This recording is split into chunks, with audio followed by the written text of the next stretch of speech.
مذاکرات سے پہلے ہی ایران نے اپنی حکمت عملی بڑی واضح کر دی ہے ایک وار کر کے، اور اب تو پاکستان نے باضابطہ طور پر یہ اعلان کر دیا ہے کہ وہ بھی اس میدان میں اتر رہا ہے، اور ایران امریکہ کشیدگی میں آذربائیجان اور اسرائیل خاموشی کے ساتھ کیا کھچڑی پکا رہے ہیں۔ یہ تینوں خبریں بڑی اہم ہیں جو کہ آج کے اس ولاگ کا حصہ ہوں گے۔ السلام علیکم، آج تاریخ ہے 4 فروری 2026 اور میں ہوں رضا عباس۔ آپ سے درخواست کہ ویڈیو کو لائک اور چینل کو سبسکرائب ضرور کیجیے گا۔ دیکھیے، رائٹرز نے یہ رپورٹ کیا ہے کہ یو ایس آفیشل نے انہیں یہ بتایا کہ کل امریکی بحری بیڑے ابراہم لنکن کی ایرانی ڈرون شاہد 139 جاسوسی کر رہا تھا اور اسے امریکہ کے F-35C نے تباہ کر دیا ہے۔ پھر ایک اور خبر یو ایس آفیشل کو کوٹ کر کے یہ سامنے آتی ہے کہ ابنائے ہرمز کے آس پاس ایران کے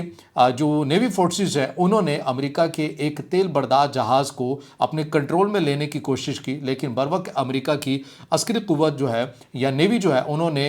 فضائی مدد سے بھی اور فوراً امداد پہنچائی اور ایران کے اس منصوبے کو بھی ناکام بنا دیا۔ اب ایران کا بھی موقف ہے، وہ بھی آپ کے سامنے رکھتے ہیں۔ ایران نے یہ کہا کہ یہ جو خبر دی جا رہی ہے یا جو یو ایس آفیشل کہہ رہے ہیں کہ ہم کسی تیل بردار جہاز کو روکنے کی کوشش کر رہے تھے، یہ معاملہ ایسے نہیں ہے جیسا کہ امریکہ کہہ رہا ہے، بلکہ یہ معاملہ اس طرح ہے کہ امریکہ کے یہ جو کشتیاں ہیں یا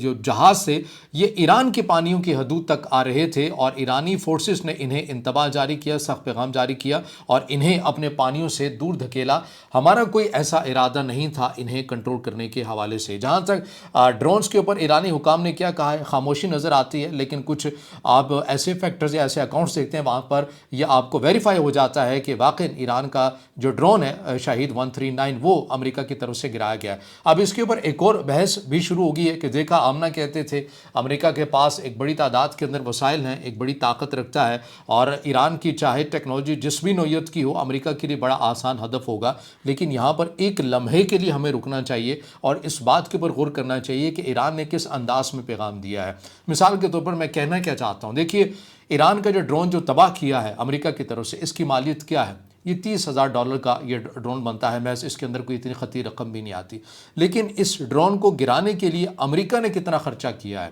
ایک تو اپنا اسٹیلتھ ٹیکنالوجی کا حامل دنیا کا سب سے جدید ترین فائٹر جیٹ F-35C کا استعمال کیا گیا، اور جس میزائل سے اس ڈرون کو گرایا گیا وہ $5 لاکھ کا ایک میزائل ہے۔ اب آپ اندازہ لگائیے، یہی تو وہ حکمت عملی ہے، یعنی اس کو آپ کہتے ہیں کہ معاشی تھکاوٹ جو کہ ایران امریکہ کو اس حکمت عملی کے اندر لانا چاہتا ہے، اور اس کا ایک ٹرائل ہے۔ اور ابھی میں کل ہی یہ خبر دیکھ رہا تھا کہ ایک اور جو ایرانی ڈرون ہے شاہد ڈرون اسی طرز کا، وہ دوبارہ سے امریکی بحری بیڑے ابراہم لنکن کی جاسوسی کے لیے ایک اور بھیج دیا گیا ہے۔ تو ایران کو اس سے کوئی زیادہ فرق نہیں پڑتا کیونکہ اس کی اتنی مالیت نہیں ہے، لیکن البتہ امریکہ جب یہ ڈرونز کو گرائے گا تو اس کی ایک اچھی خاصی جو اکانومی ہے وہ ڈسٹرب ہوگی، اور یہ وہ بنیادی فیکٹرز ہیں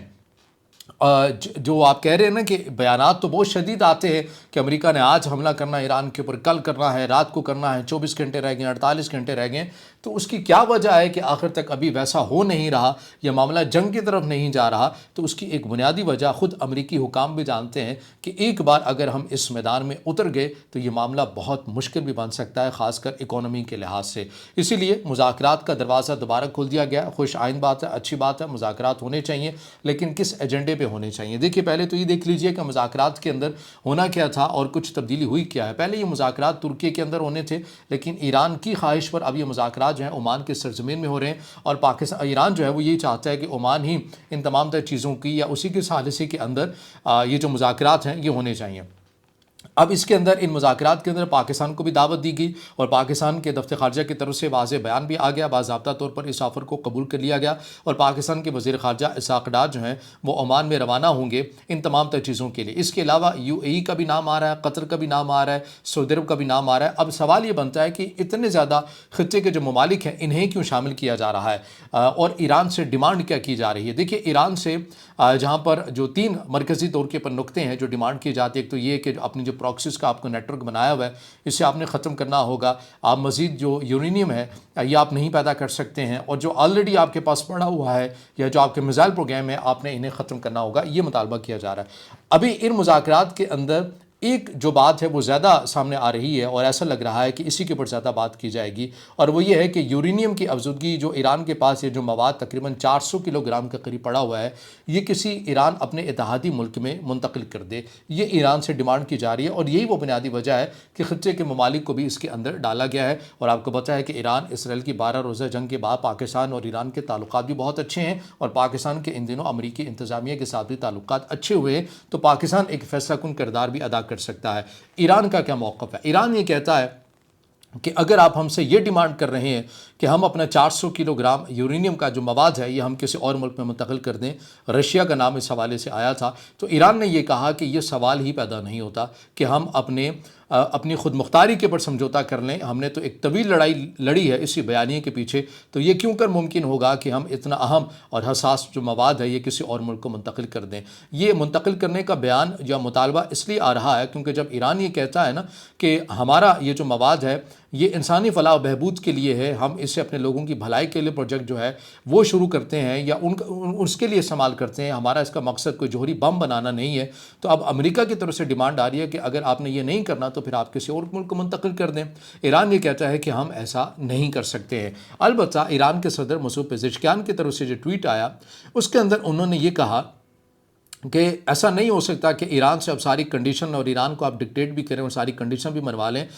لیکن یہ ہے کہ سب سے پہلے اب امریکہ کو لکھ کر تحریری طور کے اوپر ضمانتیں دینی ہوں گی، ایران کے اوپر سے معاشی جو پابندیاں ہیں وہ ہٹانی ہوگی، اس کے بعد ایران جو ہے وہ کسی فیصلے کے اوپر پہنچے گا۔ تو اب دیکھنا یہ ہے کہ عمان کے اندر جو مذاکرات ہوں گے ایران کے اور خطے کے ممالک اور امریکہ بھی بیٹھے گا، کیا یہ فیصلہ کن ہو سکیں گے یا نہیں ہو سکیں گے۔ ان مذاکرات کے حوالے سے اسرائیل کو تشویش ہے۔ اسٹیو وٹکاف کے ساتھ جو اسرائیلی وزیر اعظم بنجامن نیتن یاہو نے ملاقات کی، غالباً 3 فروری 2026 کو ملاقات رپورٹ کی گئی، اس کے اندر اسرائیل کی طرف سے امریکہ کو یہ کہا گیا کہ ہمیں ایران کے اوپر کسی قسم کا کوئی اعتماد نہیں ہے اور نہ ہی بھروسہ ہے، ایران نے پہلے بھی اپنے جو وعدے وعید ہیں یہ پورے نہیں کیے، یہ اسرائیل کہہ رہا ہے امریکہ کو۔ لیکن باہر پھر اس کے بعد ایک ایکسیوز میں ایک اور رپورٹ یہ سامنے آتی ہے کہ اسرائیل کے جو سیکورٹی آفیشلز ہیں ان کی طرف سے امریکہ کو مختلف پلانز دیے گئے کہ آپ اسرائیل کے اوپر حملہ کریں، اور جو ایکسیوز نے اس کو رپورٹ کیا اس انداز میں کیا کہ جو ٹرمپ انتظامیہ ہے وہ نہیں چاہتی کہ ایران کے اوپر حملہ ہو، لیکن اسرائیل جو ہے وہ پش کر رہا ہے امریکہ کو کہ آپ کسی بھی طرح ایران کے اوپر حملہ کریں، یعنی یہاں تک کی جو خبریں ہیں یہ اب آپ کے سامنے آ رہی ہیں۔ اور اس کے علاوہ ایک اور خبر بھی یہ سامنے آئی ہے اور وہ یہ ہے کہ اسرائیل امریکہ اور ایران کے ان ہونے والے مذاکرات کو بڑی غور سے دیکھ رہا ہے۔ اگر یہ مذاکرات کامیاب بھی ہو جاتے ہیں، کیونکہ اسرائیل کی یہ بھی کنڈیشن ہے کہ جہاں پر وہ اپنا اس پورے پروگرام کو جو نیوکلیر پروگرام ہے اس کو ڈسمنٹل کرے گا، تو وہیں پر اب ایک نئی کنڈیشن بھی آ گئی اسرائیل کی طرف سے، وہ یہ کہ ایران نے میزائل بنانے ہیں تو بنائے، لیکن ان کی جو لمٹ ہے یہ ایک طے کرنی ہوگی مذاکرات کے اندر کہ ان کا اتنا لمبا فاصلہ نہیں ہونا چاہیے کہ وہ اسرائیل تک آئے، تو ایران نے کہ اپنے ملک کے اندر ہی پٹاخے پھوڑنے ان کے لیے میزائل بنانے۔ تو بہرحال یہ ڈیمانڈ بھی اسرائیل کی طرف سے آئی ہے کہ ان حدود کے اوپر بھی امریکہ کو کچھ پابندی لگانی پڑے گی۔ لیکن اگر ایسا نہ ہوا، یعنی مثال کے طور پر امریکہ اور ایران کسی بات کے اوپر خطے کے ممالک کے ثالثی کے ساتھ کسی فارمولے کے اوپر اتفاق کر لیتے ہیں اور وہ فارمولہ اسرائیل کو ایکسیپٹ نہیں ہے، تو اسرائیل اپنا ارادہ یہ رکھتا ہے کہ وہ اکیلے ہی ایران کے اوپر پھر حملہ کرے گا۔ اور اس حوالے سے کافی جو تجزیہ کار ہیں مبصرین یہ کہہ چکے ہیں کہ طویل جنگ اگر اسرائیل نے ایران کے ساتھ لڑنی ہے تو امریکہ کی مدد کے بغیر یہ پاسبل ہی نہیں ہے۔ اس کے علاوہ اسرائیل کچھ اپنی تیاریاں بھی کرتا ہوا نظر آ رہا ہے، خاموشی کے ساتھ آذربائیجان اور اسرائیل کی بھی کچھ ایگریمنٹس ہو رہے ہیں۔ ایک جو ایگریمنٹ ہوا ہے اس کے اوپر شاید میڈیا کے اندر اس طرح سے بات نہیں ہو رہی ہے، یہ میں نے کل دیکھا، اس کی جو ڈیٹیلز ہیں ہمارے سامنے آ رہی ہیں کہ اسرائیل اور آذربائیجان کے درمیان جو ہے وہ مصنوعی ذہانت اور سپر کمپیوٹنگ کا ایک نیا معاہدہ ہوا ہے۔ اب اس معاہدے کے اندر ایسی کیا بات ہے جو ایران کے لیے ایک باعث تشویش ہے، اور وہ یہ ہے کہ آذربائیجان جو ہے ایران کی جنوبی سرحد پر ہر فوجی حرکت، ڈرون لانچ اور ہر کمیونیکیشن کا ریئل ٹائم جو ڈیٹا ہے اس کو مانیٹر کر سکے گا۔ اس پروگرام کے بعد جو اسرائیل اور آذربائیجان کے درمیان ہوا ہے اسے آپ دوسرے لفظوں میں کہتے ہیں کسی ملک کا ڈیجیٹل گھیراؤ۔ تو آذربائیجان نے اپنی سرحد کے آس پاس اسرائیل کے ساتھ مل کر ایسے سسٹم جو ہے وہ آنے والے دنوں کے اندر نصب کرے گا کہ ایران کا جو ریئل ٹائم کا جو ڈیٹا ہے سرحد کے آس پاس یہ جو ہے یہ پرووائڈ ہو سکے گا، یا پھر آذربائیجان کو اس کا مل سکے گا، اور ظاہر ہے اس تک جو ایکسیس ہے ممکنہ طور پر وہ اسرائیل کو بھی ہو سکتی ہے۔ تو یہ وہ ٹینشن اور اپڈیٹس چلتی ہوئی نظر آ رہی ہیں مڈل ایسٹ کو لے کر، جس کے اوپر ہم نے آپ کے سامنے تمام تر چیزیں رکھی ہیں۔ اب اس سے جڑا آپ کا کوئی سوال ہو یا رائے ہو تو ضرور کمنٹ میں اظہار خیال کیجیے گا، ویڈیو کو لائک کیجیے گا، دوستوں کے ساتھ شیئر کیجیے گا، اور اس چینل کو زیادہ سے زیادہ سبسکرائب پہ